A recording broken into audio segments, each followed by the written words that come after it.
এই তো সকালের নাস্তা বানানোর জন্য বসে পড়লাম। তো এই যে এখানে হচ্ছে আজকে মেয়ের জন্য আলু পরোটা বানাবো। তো এখানে আগে হচ্ছে আটা মাখায় রাখছিলাম, আর সাথে হচ্ছে আলু সিদ্ধ করে নিয়ে আলু ভর্তা বানিয়ে নিছি।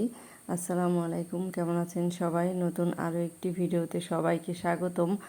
এই যে মেয়ের সকালের নাস্তা বানাচ্ছি, এই আলু পরোটা দিয়ে। যে এখন হচ্ছে এই তো আটাটা মাখিয়ে রাখার পর এখন হচ্ছে তো ভিতরে পুর দিয়ে এই যে আলু পরোটা বানাবো। এখানে যে আলু ভর্তার সাথে হচ্ছে এই পেঁয়াজ, বেরেস্তা, কাঁচামরিচ, না শুকনো মরিচ, আর হচ্ছে একটু গরম মশলা গুঁড়া দিছি, আর হচ্ছে ধনে পাতা কুচি। তো এই যে ভর্তাটা বানাই নিছি। তো এটা আর কি খেতে অনেক বেশি মজা লাগবে এই গরম মশলা দেওয়ার কারণে। এই যে এখন হচ্ছে রুটিটা বানিয়ে নিব। তো হঠাৎ করে মেয়ে খেতে চাইলো, তো এই তো আমিও আপনাদের সবার সাথে একটু শেয়ার করি যে কীভাবে বানাচ্ছি আলু পরোটাটা। তো চাইলে সবাই বাসায় এভাবে সকালে নাস্তাটা খেতে পারেন। বাচ্চাদেরকে আর কি এভাবে দিলে অনেকেই আলু খেতে চায় না, কিন্তু এভাবে আলু পরোটা বানিয়ে দিলে বাচ্চারাও খাবে, আর অনেক মজা হয় এটা।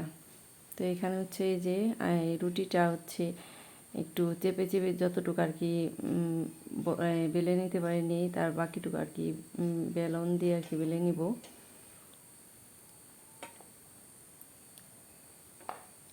এই তো রেডি করে নিচ্ছি।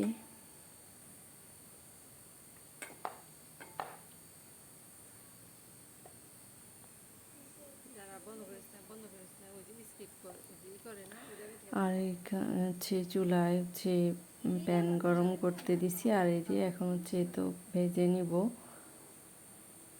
এই তো কারেন্ট যায় আর আসে, আর গ্যাসের দামও অনেক বেশি।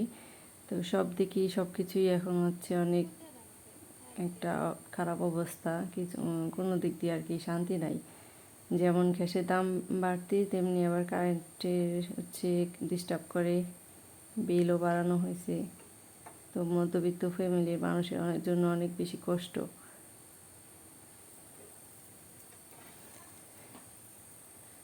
এই তো যাই হোক, আলু পরোটাটা যে রেডি করে নিব, এরপর হচ্ছে মেয়েকে খেতে দিব। তো ভাজা প্রায় হয়ে গেছে। এই যে এখন হচ্ছে নামিয়ে নিব। তো আরেকটা আছে, তো ওইটাও ভেজে নিব।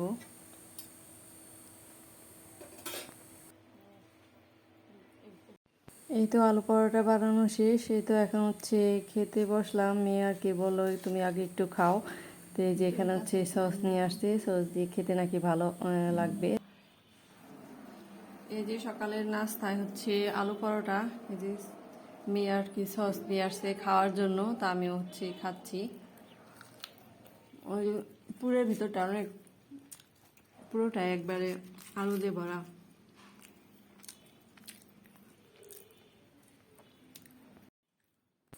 তো এই তো সকালের নাস্তা খেতে খেতে আজকের মতো এখানে বিদায় নিচ্ছি। ভিডিওটি ভালো লাগলে ভিডিওটিতে সবাই লাইক দিবেন, চ্যানেলটিকে সবাই সাবস্ক্রাইব করবেন। সবাই সুস্থ থাকবেন, ভালো থাকবেন। আল্লাহ হাফেজ।